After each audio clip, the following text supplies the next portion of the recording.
This is Dez Cadena, and you're listening to The Vinyl Guide. This episode of The Vinyl Guide is sponsored in part by Groove Washer. Clean and protect your records with the best and safest cleaning fluid around, the Groove Washer. Ask your record shop for the Groove Washer or head over to groovewasher.com and get 10% off with discount code VinylGuide10. Protect your vinyl investment with Groove Washer cleaning fluid and supplies from groovewasher.com. And now, on with the show.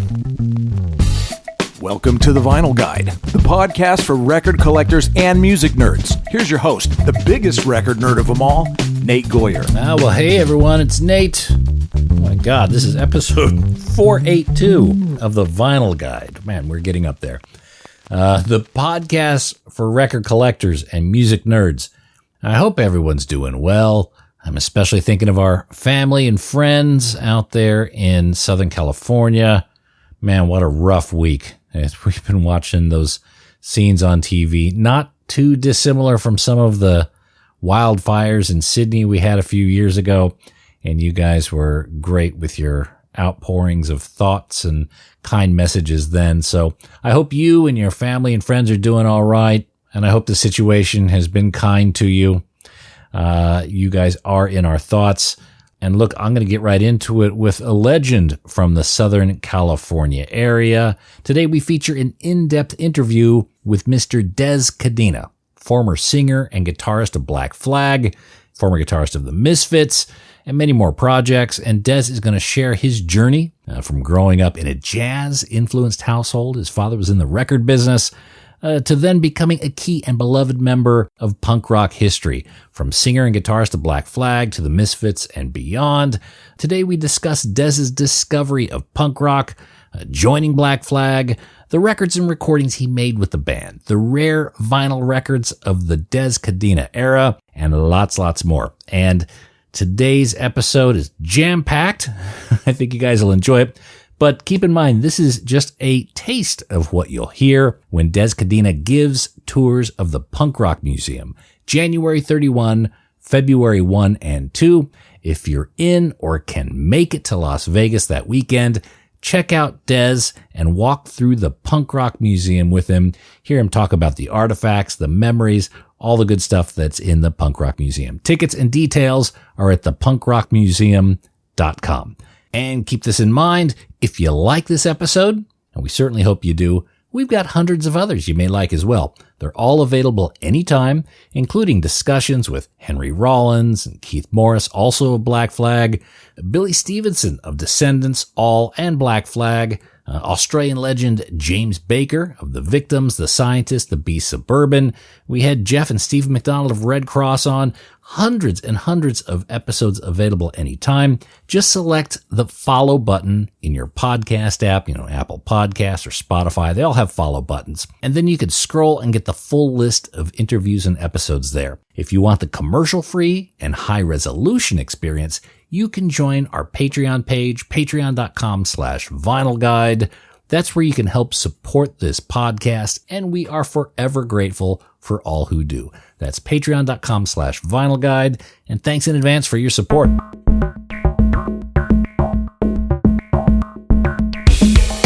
So now, let's get into it. Here's Mr. Dez Cadena of Black Flag, Misfits, Dondo, and more.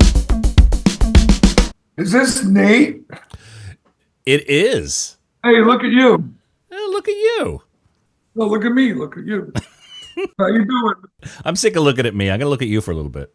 So this is Vinyl Guide? That is correct. Uh-huh. Absolutely. Now, Dez, are you a bit of a record nerd? I am. What do you want to know?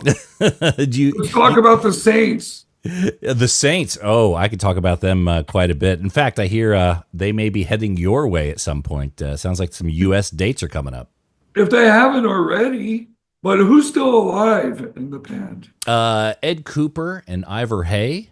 What about the singer? Chris Bailey. No, he's gone. He passed away 2 years ago, yeah. Yeah, I heard that. I was a little bit sorrowful about that. Yeah. You seem to be versed in Australian music. How did you get to learn about the Saints and the like? Well, I learned about the Saints and Radio Birdman, those two main ones. When I was in right after high school, right when I was getting into punk, and pretty much I was still in high school. Yeah, we used to go to the Music Plus in Hermosa Beach, California, and I used to look through the punk section, and it was like maybe 3 rows of records in that particular store. The Music Plus, they eventually became Blockbuster Video, which doesn't exist anymore. But first it was a record store, then it was a video in the 80s, and that lasted for a long time until the internet screwed everything up. But Music Plus was one of the places where we would find punk rock records. And I'd already started getting into that because I heard the Ramones and the Damned and all those bands. And then I was like, what's with the Saints here? Where are they from? And, I think that band's from Australia somewhere. And sometimes we would just buy things unheard. And once I heard the Saints, especially they did a cover of Connie Francis's song. Lipstick on the Collar. Connie Francis is from the town where I was born, Newark, New Jersey. I'm originally from New Jersey. And I go, they do Lipstick on the Collar? Is there a girl in the band? But I thought it was cute that like they didn't change the lyrics or anything like that, And there's no way you could. I'm Stranded, and I think they did the Lipstick on the Collar on the live one.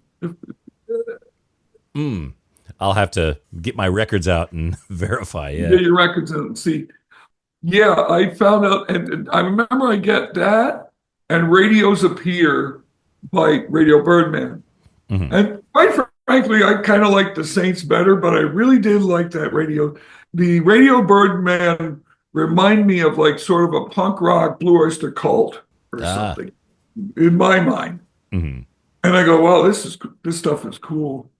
I don't know if I've kept up on too much Australian music since then, but those were like the first 2 bands that I really, of course, AC/DC. I used to love AC/DC with Vaughn, and I did like stuff afterwards but see, the stuff afterwards it's like bands like that, hard rock or heavy metal bands.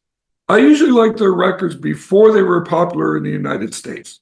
So for instance, I know all the early Scorpion stuff. I know the early Judas Priest stuff, the early stuff before they were popular here. And to me, it was just, they were either raw or something, or weren't so produced or something. Like, I used to have that one ACD, and I love AC/DC. They always were, they never really changed that much. But I used to have that one live record with Bon Scott and go, well, that's all I need. Even though I like, if I'm at somebody's house, I'll say, play High Voltage, or play, if they don't have that record that I like to play, because I want to hear AC/DC. But a lot of AC/DC fans that I know, it seems like they only know from Back in Black on. And that's a shame. It's kind of like Pink Floyd. Pink Floyd's the same thing. You play them Pipers at the Gates of Dawn, their first Pink Floyd album with Syd Barrett. And they're like, what? That's not Pink Floyd. It's like, well, I'll tell you, if you didn't have this guy, you wouldn't have all this Wish You Were Here and Dark Side of the Moon. That guy taught them how to be a band. They didn't know. I mean, those guys used to just play to psychedelic light shows, jam.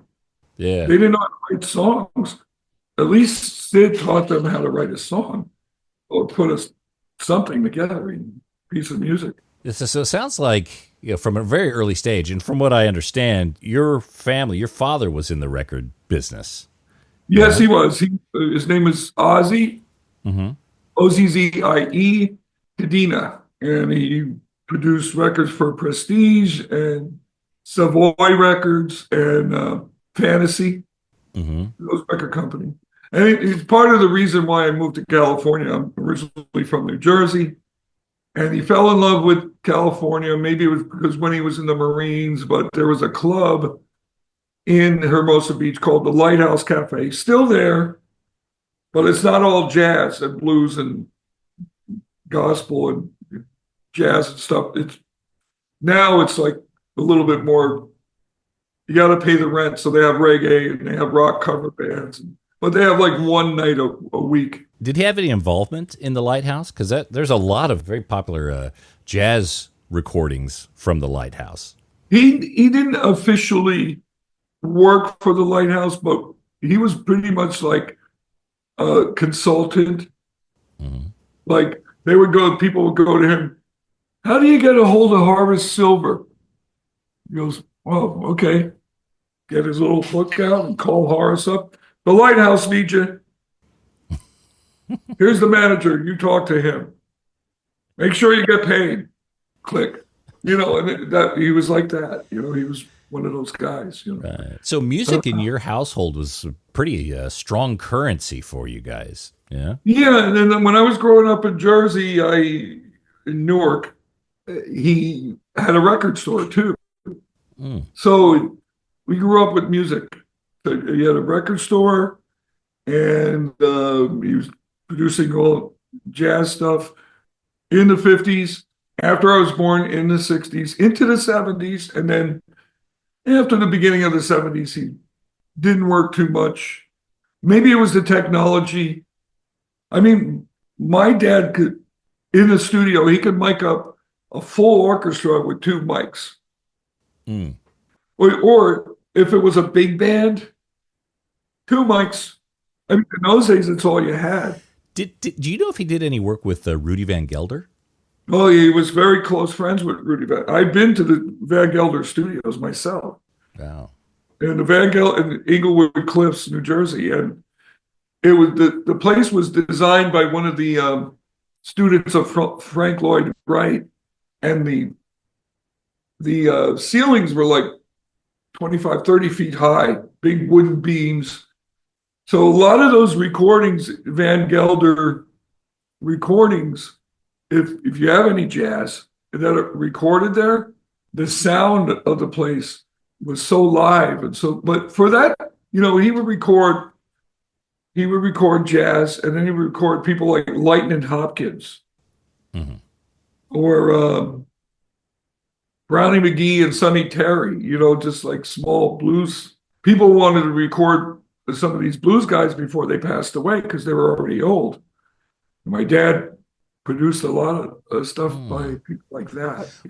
What sort of contributions do you think your father's career and his background had on you and your career choices, your musicianship? Well, because I was around all that music growing up, I knew from the start that I wanted to play. First thing he got me was a drum kit. Not like a little toy drum kit, but a real Ludwig, but it was miniature. He got me this drum kit, and my mom was like, and where was it? In the kitchen. My mom was like, you really think this is a good idea? But I wouldn't bother, when nobody was there, I would like tap on it. I would play the stereo and try to play along to anything. And we had all kinds of music. I mean, we had the Monkees. And I'm trying to, learn how to play the drums to Hal Blaine's drums on the Monkees, or something.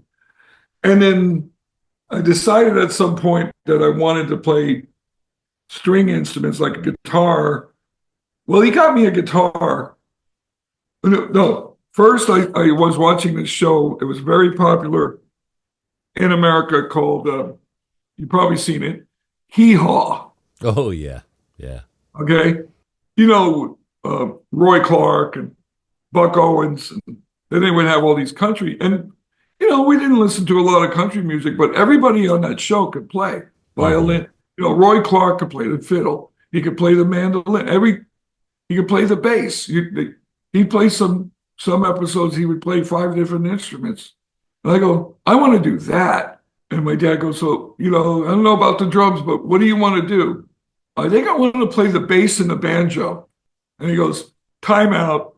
So the next day he comes and he finds this harmony acoustic guitar. And he goes, learn this, and then you'll be able to play any of those other things. Mm-hmm. Now, I can't say, give me a half an hour and I can figure out the banjo. I've done it before. I don't have a banjo and I don't know how to play it totally, but give me one and I can figure it out. Give me a mandolin, I can figure it out. Give me a bass guitar, that's easy. I already know guitar. Mm-hmm.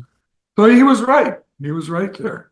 So having all those influences, his influence and all the music around, and he owned a record store at the same time. When you started getting into punk, what was his reaction to that? Well, it's funny because I want to give you an example, okay? Mm-hmm. This was after I was already into punk. I was already in Black Flag. Mm-hmm. And I think he was a little bit, I think certain types of rock and roll, first of all, he's a jazz guy, so a lot of rock and roll, this is a little bit, these guys are pretty good. He loved the Beatles. He loved Creedence. He always said to me, keep it simple. Mm-hmm. Well, in a lot of ways I did, but he didn't expect punk, So, he went to see me play a couple of times and saw the Minutemen, and Minutemen wanted my dad to produce them, but he was like, they're great, but they're too loud. It was a volume thing with him. Mm. But the story I'm going to tell you has to deal with me being in Black Flag. When I joined as singer, we went on, we would play these gigs, and we were having a lot of trouble with the police shutting down our shows, cops. And it was write-ups in the paper, LA, and Black Flag gets shut down, and they don't talk about the music at all. It was all like, is this punk? Are these guys like a bunch of trouble, Nobody understood it. Mm-hmm. At the time, they had this thing called Parents of Punkers on TV, ladies going, my daughter's into this, and she's into drugs, and she's into, God knows what she's going to be. All the drama around the music, everything but the music. But the music. So he was at the Lighthouse, and he was at some function, jazz function there. And one of the local Manhattan Beach, pardon me, notice I burped when I said Manhattan Beach. Manhattan Beach was a richer beach town than Hermosa and Redondo. And they came up with this article, Herald Examiner or the LA Times. And he goes, Ozzie, what about this punk? My son's into this, and he's probably getting into some bad shit because of this, like drugs or whatever. And to me, it's just a bunch of fucking noise, And this is my dad's reaction. He goes, listen, it might be a bunch of noise to you, and it might even be a bunch of noise to me, but he's traveling the world, he's learning, and he's doing his thing, and more power to him. That was my father's reaction. Maybe the music wasn't, like I said, my dad, as far as rock is concerned, my dad would listen to the Beatles, maybe Creedence. Oh, and he loved Leon Russell. Mm. He loved Leon Russell. And, one of his, pop, I'm not going to say rock, but pop artists, that early Randy Newman, he loved him. Mm-hmm. But those are like, composers, tunes, See, I think punk has a lot in common with jazz. The improvisation, especially with someone like Greg Ginn, just kind of going off. He has a lot in common with someone like a Lee Morgan, who just spent some time exploring the instrument on stage. Sure. Yeah, and there are parallels to both. And even like people in Harlem back in the 30s having rent parties. And who's playing your rent party? They would have rent parties in an apartment. They had a piano, and Fats Waller is playing. And you pay a nickel, drink gin all night, and they'd end up paying the rent. Yeah. That's very underground. Mm-hmm. Same thing with the country blues, like the guy who sold his soul to the devil. Robert Johnson. Robert Johnson. Same thing. He would do the same things down in the South with that particular type of music. Very underground. Like we used to have to, back in the olden days, we used to have to rent our own hall. Black Flag's first gig was at the Moose Lodge in Redondo Beach, which I'm a member of now. I became a member because when Flag got together, not Black Flag, but Flag, we did our first gig there. Yeah. Well, official gig there. Same thing with Black Flag. Greg Ginn rented, and I was at this gig with Ron Reyes, but it was like 78, January 27th, 1978, first official Black Flag gig at the Moose Lodge in Redondo Beach. You want the address? I feel like I want to become a member now. 516 North Pacific Coast Highway, Redondo. Hey, look, I plugged the Moose. Hey, there you go. I'm talking to Steve. He's over there. Oh, good old Steve. So you fell in with the Black Flag crowd. Actually, you fell in with them when they were still Panic, if I understand correctly, yeah? Kind of, yeah. And we moved from New Jersey, Reader's Digest version. Moved from New Jersey in 1974. I was 13 to Hermosa. Lived there for 2 years. I went to 8th grade. And then my first year of high school, I went to Maricosta High School. And then I moved to Redondo, so I had to go to Redondo High School, which is a neighboring city, one of the neighboring cities. And my dad got this little house. The house was all the way in the back. There was a garage in front of us, and then there was a big front yard with a driveway. Mm-hmm. Maybe there was a house there before, but now it's just a front yard. We rented this little house, and my father did. And in the garage, my dad used to throw these garage sales. And we would have like clothing and furniture and an old TV set that kind of worked. And, it'd be selling this. And he would set it up on a Saturday, and he'd go, and he'd be playing the jazz music. And by then, I had all this jazz music to play, but I also had all this rock. And I already started collecting like a couple of, Iggy, the Ramones, New York Dolls, T-Rex. So one day, he would set me up at 10 in the morning and go, I'm going to go take pictures of girls playing volleyball at the beach. You're in charge. And here I am I had just fucked up my hair like punk rock. And, maybe I'm wearing, I don't know, some sort of punk t-shirt. And I start putting on this other music. And this guy walks by and he hears the music and he comes up the driveway and he goes, hey, you like this music? He doesn't say, hi, my name is blah, blah, blah. Mm-hmm. You like this music? And I go, not really. I'm just trying to annoy the neighbors. That was ends up being Ron Reyes. Mm-hmm. He was a neighbor, lived 2 houses down. So I met Ron that way. And he goes, well, tomorrow's Sunday. This band Panic is practicing at the church, the old church, Baptist church in Hermosa. You want to go meet them? I go, hell yeah. And he had like a white jeans jacket. And had like Sex Pistols and Weirdos, and we already kind of knew about the LA punk bands already. Because we would go to that Music Plus, or we'd go to a place in Long Beach called Zed Records. And we would take the bus for an hour to buy one single. I only got enough for this much beer and this much, and one record. So we'd buy punk records, and we were buying all the LA bands. The Alley Cats, X, the Germs, you name it, all the early. before 1980. Right. LA Dance.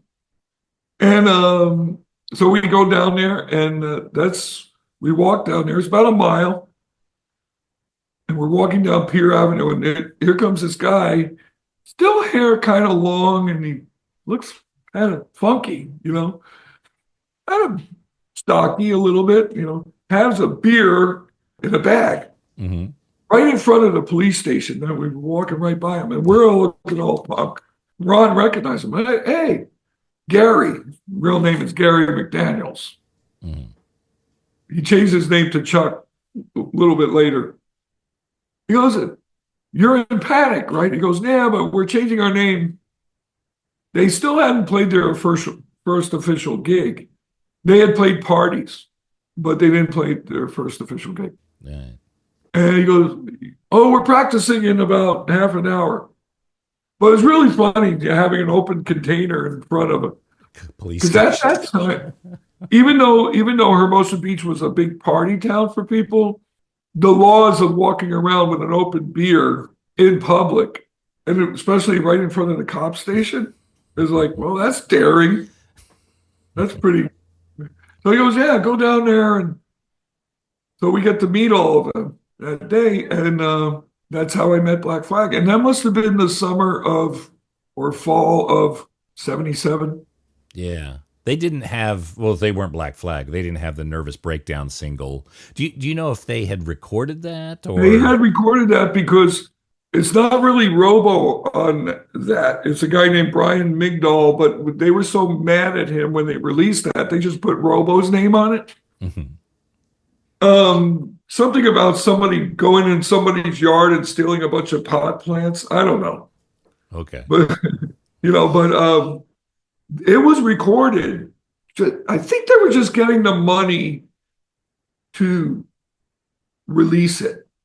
Because I remember Keith going to the Music Plus and going to all the record stores, people driving with stacks of them up in Hollywood and Long Beach and all these record stores going, "How many of my band single do you want?" Like people have done that for years, especially independent bands. It's like, what do you do? We don't have a distributor. We're the distributors. You know what I mean? In the early days, were you and Ron kind of roped in to help the band with flyering or even putting the records together, the DIY stuff? No, we weren't roped in until we got in the band. And then we were roped into going down to Huntington Beach and pasting these things on with wallpaper paste on by the Huntington Beach Pier. I remember me and Robo got arrested, but I guess they called it vandalism. You know what we did? You'll love this one. Tell me. We didn't get arrested for this. We drove to when we realized that when I was in the band, I was a singer, realized that a lot of people, Orange County is a weird place, very conservative. So it doesn't surprise me that a lot of these kids and bands that come from Orange County were very violent. Because they were reacting like Jack from TSOL is the wonderful guy. I love him. It's amazing he's alive. And he'll tell you the same thing. Because it was like it seems like after 1980, the music changed. It went from punk rock to hardcore. And a real docile area is going to put out crazy people. So a lot of those great bands are great. Agent Orange, TSOL, Adolescents, loved them. So we went to, what I was going to tell you, we went to Huntington Beach High School on a Saturday. And it was 3 or 4 wings of lockers. The East Wing, the West Wing. I think we just got 2 of them. We wallpaper pasted our flyers on every locker. It wasn't just like one here, one there. No, we got every one. And then we got this bucket of wallpaper paste and these flyers, and we're running out of the school like, this could be a federal offense. Or I don't know if it's a federal offense, but it's vandalism. Yeah. But I remember we're all covered with this paste and stuff. But the one time we did it only, we didn't do anything. We did it by the pier on the light posts. We got arrested. Me and Robo got arrested. Greg and Chuck had to come bail us out. I think we were in jail for like 4 hours. I know that Huntington Beach police station well. A friend of mine's got a record shop right across the street from it. Oh, yeah, I was there, and it was funny. And they were like, "Here's your bucket," and we were leaving, and here's your bucket, and here's your flyers. Like, oh, can we go finish? Oh, no. We felt like saying that, but we didn't. But, how involved were you with working on the art? For example, you'd get a piece of art from Raymond and then pasting up all the details of the gig. Were you involved in that? I wasn't involved with much of the office stuff. I mean, Chuck kind of put it all together. It was really, you get pretty much all of our art, except for a few things, were Raymond. Everything was Raymond, whether it's a flyer, album cover, a single cover, they're all like Raymond's. Yeah. I'm thinking back to later Black Flag records, still were Raymond. Like Slip It In, My War. That's all Raymond. Up until Loose Nut, yeah. Up until even Loose Nut, I think is. Yeah. I think that's the one. I think he that was the fracture between the brothers. I think. I think it was. There was, exactly. I think you're right. There was some sort of fracture that I don't, to me, I don't know what happened. They would get along and then they wouldn't get along, and I don't think they speak to this day. Right. Well, first of all, Raymond hardly even talks. I mean, if he was here right now, we would just start talking about. I'll tell you a funny. Can I tell you a Raymond Pettibone story? Please. So they lived in a house in a very strange family, great family. Just you walked into the house and there's books everywhere. The father was a teacher, Regis, and the mom was great. She was from some small Eastern Bloc country that I can't think of the name of right now, but she was great. And but I'd walk in front of the house, and Henry lived there for a while. He lived in a shack in the back. And I walk in, say hi to Raymond, because I knew I was tired of hanging out at SST. They were doing their business. I go, well, let me get out a little bit, and because everybody we lived underneath desks, and we had curtains where the desk is, and we slept under there. And I'd come in, and Mike Watts working on he'd like lift up the curtain and go, and I'm half asleep. It's like 6:30 in the morning. He'd go, hi. So I walk in, and Raymond has these stacks of, this size. 8.5 by 11 papers, yeah. That he just, better paper than this, that he just drew, but stacks of them. Like 6 feet tall, all over the place. The one next to him is like 4 foot tall, and he's still drawing. He's thinking, he's watching TV at the same time, and he's got jazz on. He's sitting there, he finishes one, and he goes, Dez, you like baseball, don't you? And I go, yeah. That stack over there, take any one you want. And I didn't know where to start, and I didn't want to topple it over, and I just kind of reached in and pulled one out of the middle. And the one I pulled out, I'll describe it to you. I don't know if it exists anymore. I wish I still had it. I don't have it. Right. I don't even know if I took it. It was just too good. It was of this black guy pitching, and you can see his hand like this, and right in front of his hand is the ball spinning. And you couldn't tell what team. It was a little blurred, but I thought it was a P. And it's a black guy. And the caption was, if there's anywhere in the world that I would want my heart to stop, it would be right here on the mound. Okay, that was the caption. And I look at it, and I look at him, and I go, is this Doc Ellis? Now, Doc Ellis, do you know who Doc Ellis is? Yeah, he's very famous for that the no hitter on LSD. No on LSD, but we didn't have the internet at the time. I like my baseball, and at the time, I go, and he goes, take any of those you want. And I was always too shy sometimes. I think I took a couple once in a while, or he would just walk up to me and go, here, this is for you. But I should have taken that one. That was my favorite. That was like, because at the time he was doing a bunch of Babe Ruth. I've seen a lot of his baseball work. He did spend quite a bit of time drawing some of those sports heroes. If you see the Doc Ellis one, let me know. Right. I mean, I think I have a number for Ray, but I think he lives in New York, and I don't think he answers the phone. So around this time, you guys were doing a lot of recording. There's quite a few unofficial recordings. I'm sure you've seen like Damaged with Dez and the 82 demos and and when you guys were the 5-piece and Henry on vocals and you switch guitar. There seems to have been like a lot of demos and recordings leading up to Damaged. What are your recollections as to why it was recorded so many times?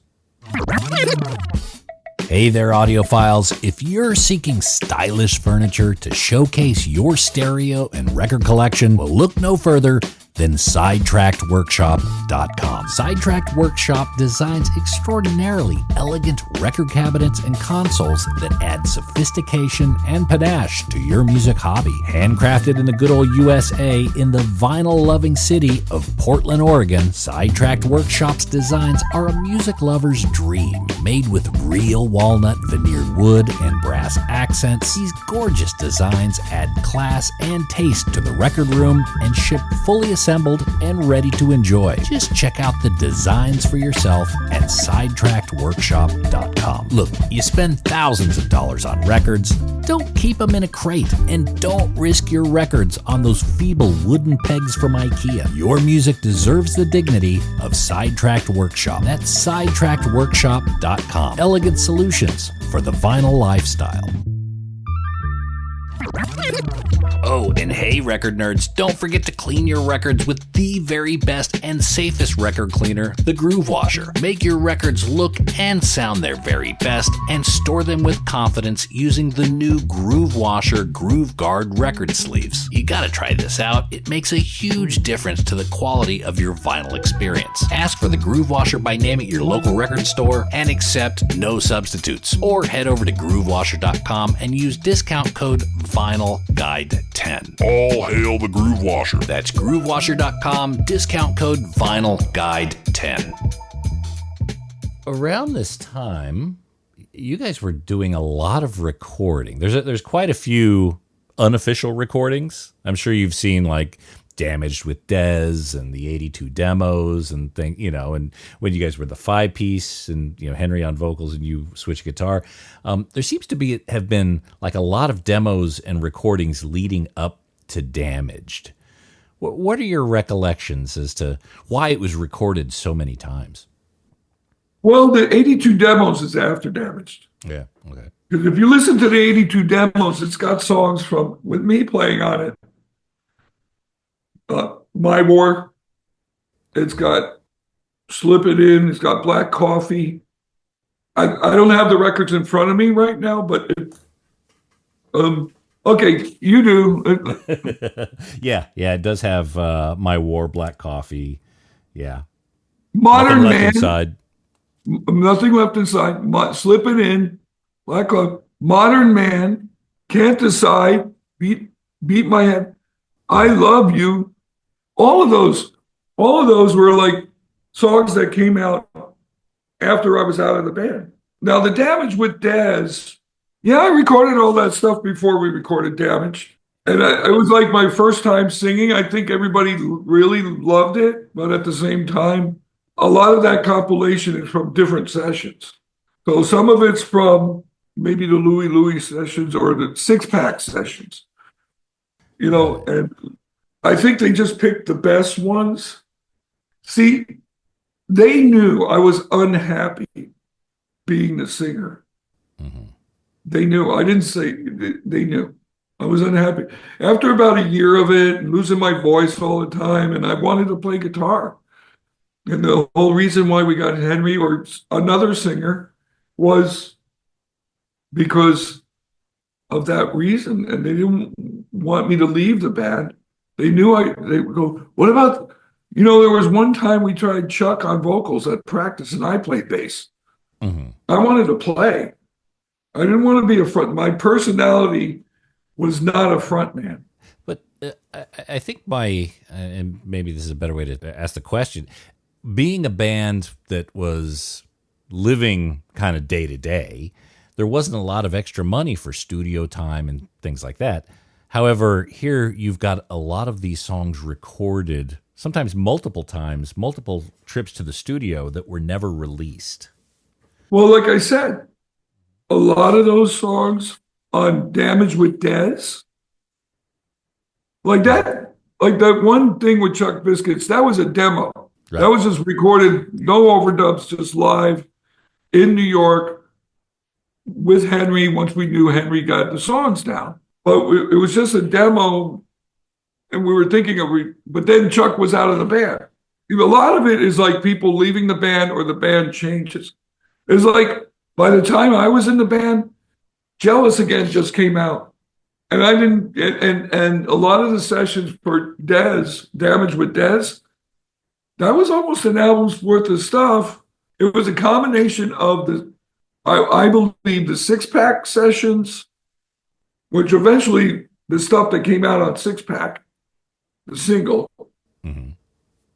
And the reason why I'm telling you that all of this, they released those two singles, Louie Louie and Six-Pack, and a few other things with one or two other things with me singing while I was during that year. Mm-hmm. But I think they thought this time, well, we have to release something with everybody intact in the band. And they picked the best ones that they thought at the time were the best tracks. Like the best, like for the Six-Pack single, like the best 3 songs, put that out. And a lot of those ended up being on Everything Went Black. Mm-hmm. Eventually. And then some of those were different takes. So on the bootleg that you just showed me, some of those are different takes. When the band recorded Six-Pack, of course, that single has 3 songs. You guys recorded more material at the same session? Oh, yeah. Okay. Yeah. Okay. Yeah, and they picked the best 3 songs. And they probably figured, well, maybe we could do them again. But by that time, it was like already thinking about getting another singer because Dez is unhappy. We don't want him out of the band. We want him a part of the band. Mm-hmm. And you want to get a stable lineup before you release a Okay. What are your recollections as to why Louie Louie went out on Posh Boy and not SST? Well, we made an agreement with Posh Boy. It's like Posh Boy, I think, asked Greg, because it was also on. It came out on like the best of Louie Louie. I don't think that was on Posh Boy. Do you have the best of Louie Louie? I've got the Louie Louie single. I don't know the. No. The best of Louie Louie is like different people doing versions of the Kingsmen version of Louie Louie. Got it. Okay. And then Black Flag's version of my version of Louie Louie is on there. So, which is cool, but like I think it was just some sort of agreement with Posh Boy. Like, you got something.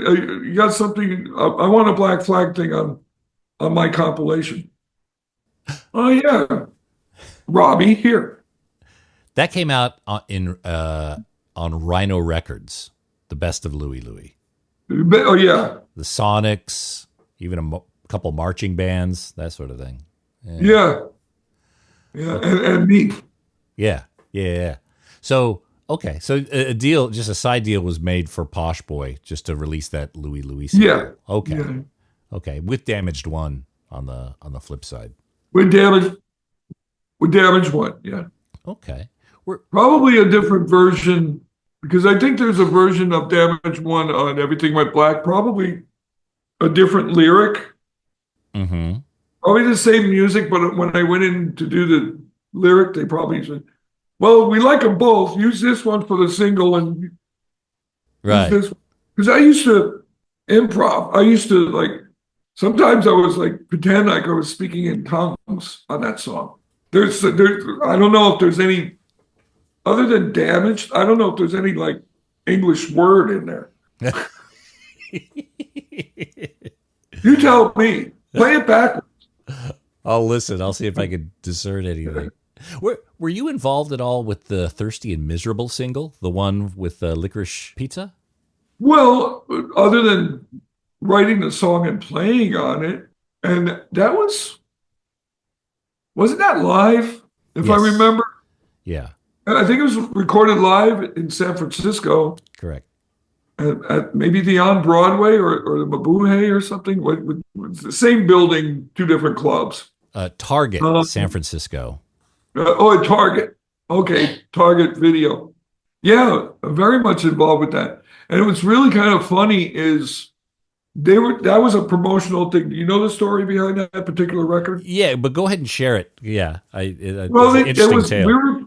We were playing the Whiskey again with Henry, and it was free if you came in and showed your ticket stub for Licorice Pizza was kitty corner from the Whiskey a Go-Go, right on Sunset Boulevard there, and it was free if you came in with your ticket stub, and you said, "Look, I'm going to go see Black Flag. Oh, here's the single." Not very many people knew that. We were telling people, but not very many people knew that. We announced it on the radio and stuff like that, but they were going to dump. They might have even dumped a bunch of them. I remember somebody saying, one of our guys that worked with us, we knew that promotional stuff like that, or sometimes they threw things away because somebody went back there to get the rest of them. Yeah. Oh, no, they're gone. And then the other guy went around back into the dumpster and goes, wait a minute. Here they are. And there might have been only say 300 printed, 400 printed. I think something. I think the total is 700.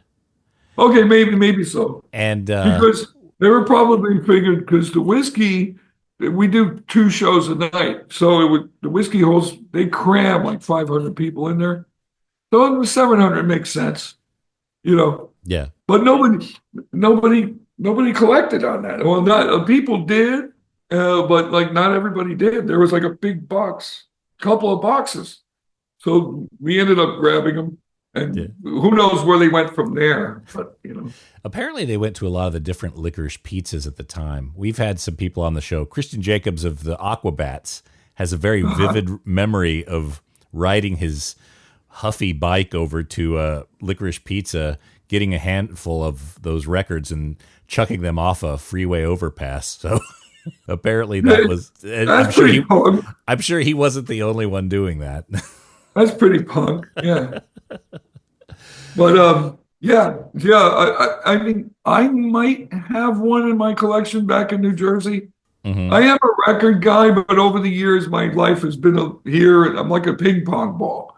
Yeah. Right now, I was in the Misfits for 13 years with Jerry's Misfits. And I still have an apartment in New Jersey. If I showed you my ID, I'm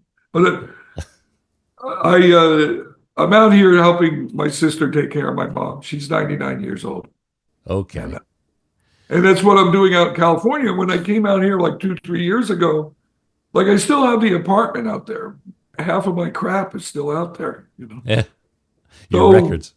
Well, my records, CDs, you name it, and I might still have a copy of that Licorice Pizza one. Those are quite collectible these days. Yeah. You don't want to throw those off an overpass today. No, if I have it to this day, I didn't want to do anything but keep it, but yeah. So in terms of the Everything Went Black compilation, you brought that up, all the different recordings, you seem to be the only lead singer that didn't have a pejorative name cited for yourself. So you kept good relationships with the Black Flag crew after you left, as opposed to some of the other former singers. Yeah, and I'm not sure, I would like to keep this sentence or two to just me and you. Mm-hmm.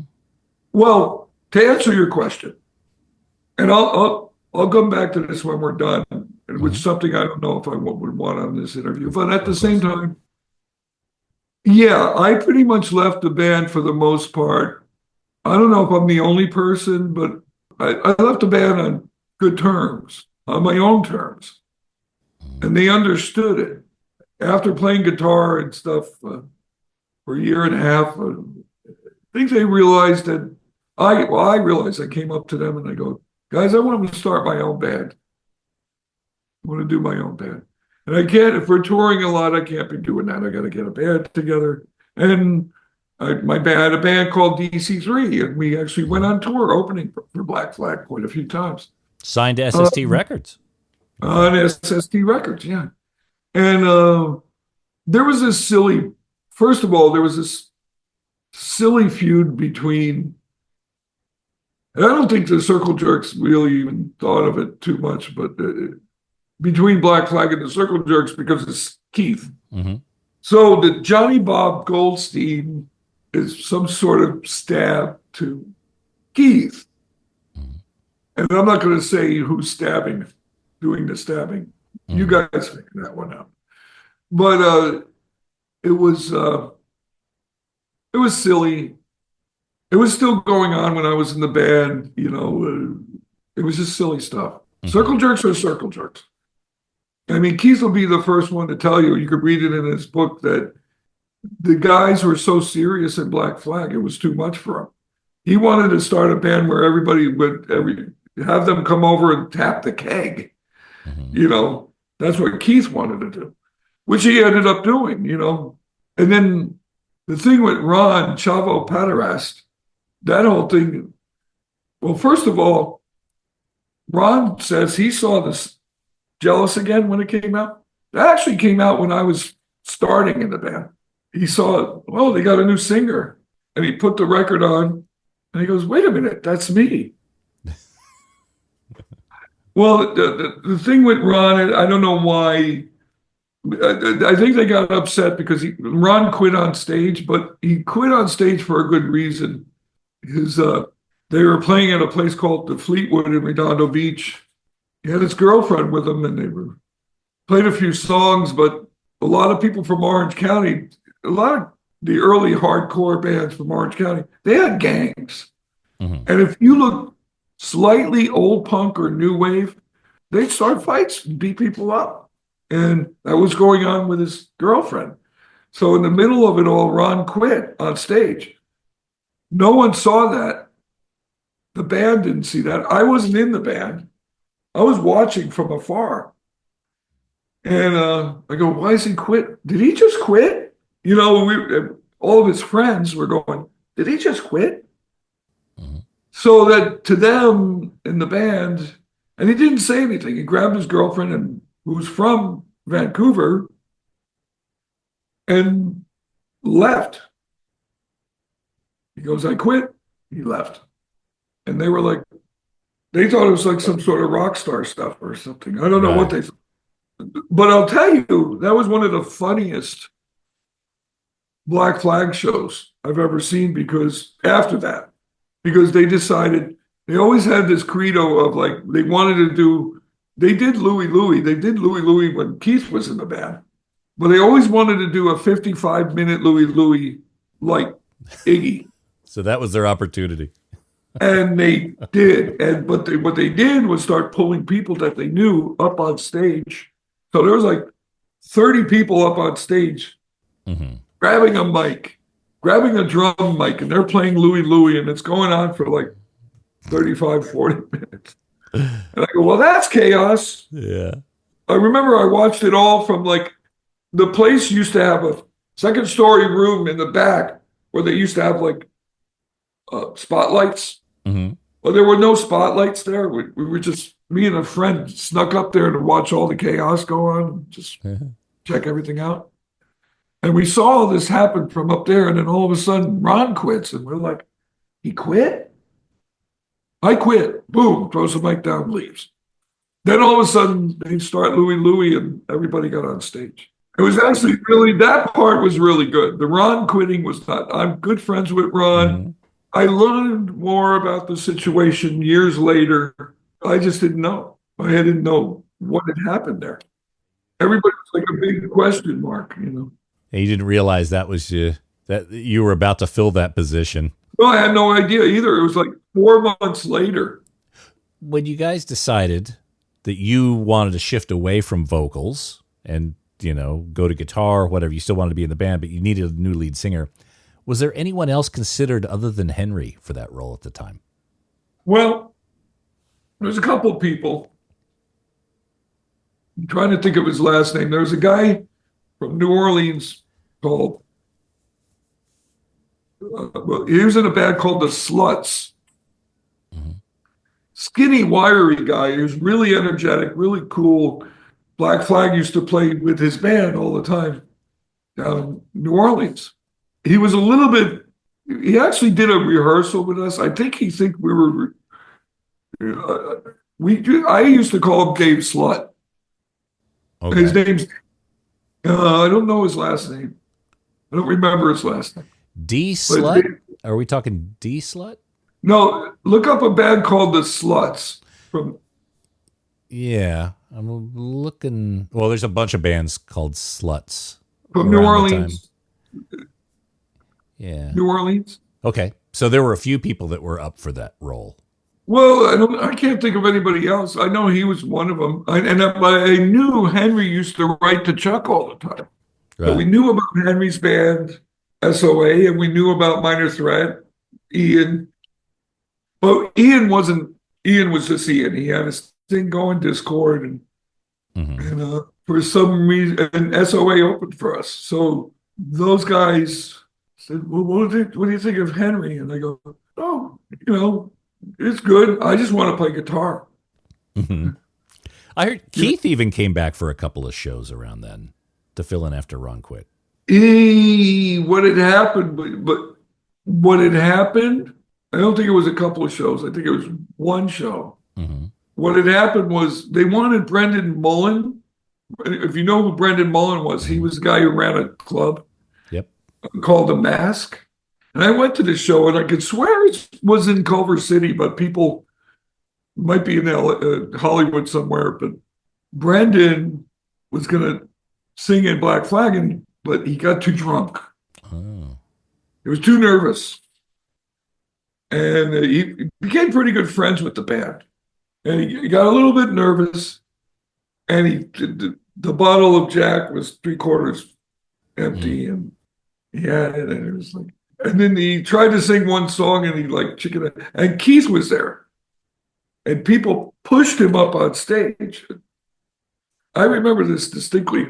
Other people do not remember this. You ask Chuck, he doesn't remember it. I asked Keith, do you remember? No, I don't remember. But I do, because I remember it. And then Keith actually ended. But the same time, Keith had the circle jerks. And I don't think the guys were really into it. It was like the crowd pushed them up there. Right. Okay. Yeah. Both of them were. And it was like, who's going to sing? Brandon's out of it. Yeah, and I don't think it was another planned show with Keith. There might have been that I don't even know about. Okay. But that's the one I remember. Now, I see with Flag, you guys are doing punk rock bowling this year. Yeah. You think we're going to see any other gigs around that? Not really sure. I mean, this is like kind of like something we're doing. We're doing it. Well, we haven't done it in quite a few years. I can't remember the last year we did it. 16, 17, we did Flag. But first of all, a lot of the guys are really busy with their own bands. Of course. Number one. Number two, as far as doing more shows like a tour, I don't think we're going to be touring. We might do one-offs. Maybe we'll do like an LA show.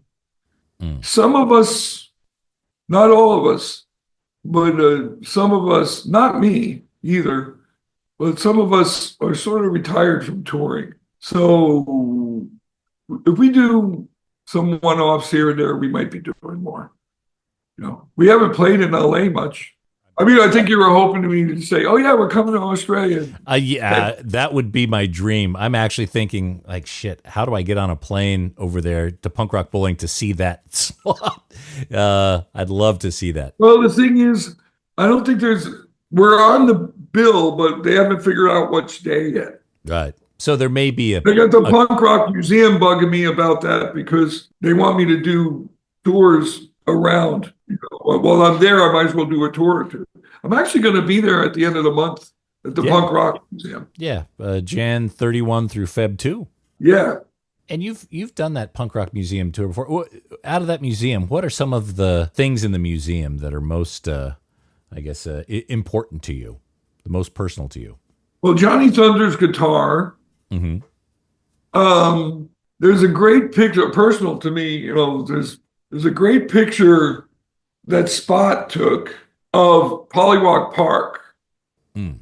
If anybody knows, that was an infamous Black Flag show in suburban Manhattan Beach, and it was really an iconic show. I was there with Ron, but the great picture is it's taken from the back, and you can see Keith singing like this from this angle. And there's two idiots on the ground fighting over beer or something, wrestling over beer. And the one idiot is Ron, and the other idiot is me.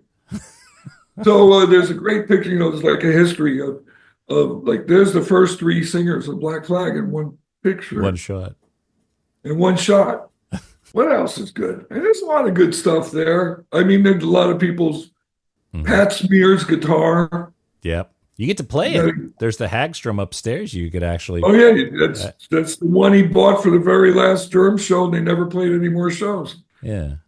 And Wesley Willis's keyboard, that was just added. I got to play it. Yeah. Got to play it. All kinds of stuff upstairs. I mean, it was fun. I didn't know a lot of people prepare to do those tours. Mm-hmm. I don't. I'll just see a picture and start rambling about X-ray specs or something like that, Or the Saints. I don't think there's enough Saints stuff there. No. I talked to Mike and the team about how do we get an Australian section. There's a UK section now, and how do we now get a spot for something like some of the Saints paraphernalia or Dennis Tech's guitar, Radio Birdman. That'd be great. Those sort of things, I think, belong in the Punk Rock Museum. If you notice, though, it's chronologic. So basically, you got New York. Mm-hmm. When you start the tour, when the guy starts the tour, you got New York Dolls and the Ramones and kind of intertwined with Iggy and all that stuff. Mm-hmm. And then you move to the next room, and it's England. It's like Sex Pistols and Buzzcocks and The Damned. Then you move to the next room, it's LA. Mm-hmm. And that's where I start talking about Black Flag and the Screamers and the Weirdos, and all those great LA bands. Mm. And then you move on, and you got Boston. Mm-hmm. You got New York hardcore. What else is there? San Francisco. Yeah. I forgot. Sorry, San Francisco. The Avengers, stuff like that. Yeah. So it's kind of a chronological order. Yeah, you have to fit like a nice section of, Australia somewhere in there. Australia. Yeah. Yeah. And understanding maybe it isn't folded all together in the chronological order, but even with UK or the Canadian, there's some DOA stuff in there. I think there's DOA, I forgot. So I'm sorry. Yeah. The Subhumans from Canada. Yeah. I want to plug a band. Sure. But I don't know if they're coming to Australia. I know they're going to be in New Zealand like today or tomorrow. The Schizophonics. Ooh! You are talking my language. They're going to be in New Zealand. Look up their tour right now. Nate, I'm telling you what to do. Nate. Okay, so first off, I already have my tickets for Sydney. They're here, I think, on the 26th of January. Oh. But I cannot proselytize about this band enough. They are killer. They played in San Pedro on the 20th of December. When I was on tour with the Gimme Gimmes, They were the opening band for the 10 or 11 shows that I played. And the first show, Letty, the drummer, the girl, comes up to me and goes, "You're in our band." I go, "What? Another one?" And I ended up doing like Iggy Search and Destroy with them every night. But when they played in December, they came out here to play with my band, Dondo. We did 3. We did, what did we do? Search and Destroy. We did Grand Funk Railroad, Are You Ready? And we did MC5, Looking at You. I said to him, "What is this, a tribute to Michigan?" Because all those bands are from Michigan. You know? Yeah. But so you already have, they're playing in, yeah. I saw them in LA at the L7 festival they had downtown. I forgot what they called it, but Schizophonics were opening. And that guy was running around so active that he kept knocking the cable out of his microphone. And I was up front, so I kept plugging back in his microphone. I was his pseudo roadie for the evening. And they are phenomenal. When was that show? This past year, right? Yeah, about a month ago at the Belasco. Yeah. And they opened up, but they were incredible. I will never miss that band again. They are. And whenever I go up there and play with them, they call themselves the Dezophonics. So I have to plug them. I'm going to plug a couple of bands. My band, Dondo.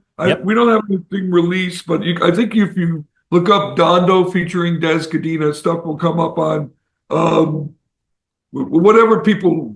I'll put some links. Yeah. Okay. And this is my friend's band, Third Rate. I actually produced. This is Steve's band, Third Rate. Yep. And Handsome Steve. I actually produced their record and this past year. Okay, so you got Dondo, you got the Punk Rock Museum coming up, you got Flag coming up, you got Third Rate, which you just produced, you've got the Schizophonics, which you love. Yeah, put me to work on there. They just got the new bass player. Well, you saw them play with Sarah. Yeah, they were a 3-piece. They were a 3-piece when I saw them, yeah. Why, were they a 4-piece before? I never knew that. I thought they were a 2-piece. Well, no, they used to have a guy bass player that I didn't know them at that time. Okay. And they got Sarah on bass. And she fits right in. She plays great, and she's awesome. Well, I don't know. What else can I say? I think that's about it. Oh, Fired. Fired's a band from Hermosa Beach. My friend Alicia Truman, Fired. I recommend it. Okay. They're a good punk rock band. Really good punk rock. I'll find them and I'll put their link in the page. Hopefully, maybe they've got a Bandcamp. People can give them a listen as well. All right, Dez, thank you so much for giving us some time and some extra knowledge here. Again, I'm going to put a bunch of links in this episode page, but don't forget that Dez is at the Punk Rock Museum January 31st, February 1st and 2nd, giving guided tours. Lots of knowledge, lots of stories there. So if you're anywhere near Las Vegas, make sure to book some time there, thepunkrockmuseum.com. Of course, I'll put links to all sorts of different bands that he's involved in here. Dez, thanks again for coming on the Vinyl Guide, mate. And I hope to have you back. You're welcome. I hope to have you back because I got a feeling we only got about 10% of the stories you've got. Maybe 5. Probably. But thanks for having me. All right, man. Anyway. Take care. Thanks, guys. Thank you, Nate. Cheers. Bye.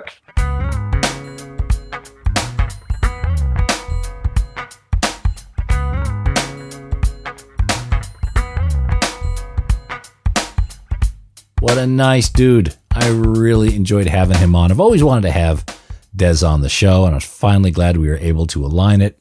Don't forget, Dez will be at the Punk Rock Museum January 31, Feb 1 and 2. You can get tickets and reserve your space at thepunkrockmuseum.com. And quite frankly, I can't think of a more qualified person to be able to lead a guided tour at the Punk Rock Museum. That space is so full of music history, fantastic and quite funny pictures and artifacts, and having someone like Dez lead you through it would be an incredible experience. So details and pictures are at thepunkrockmuseum.com.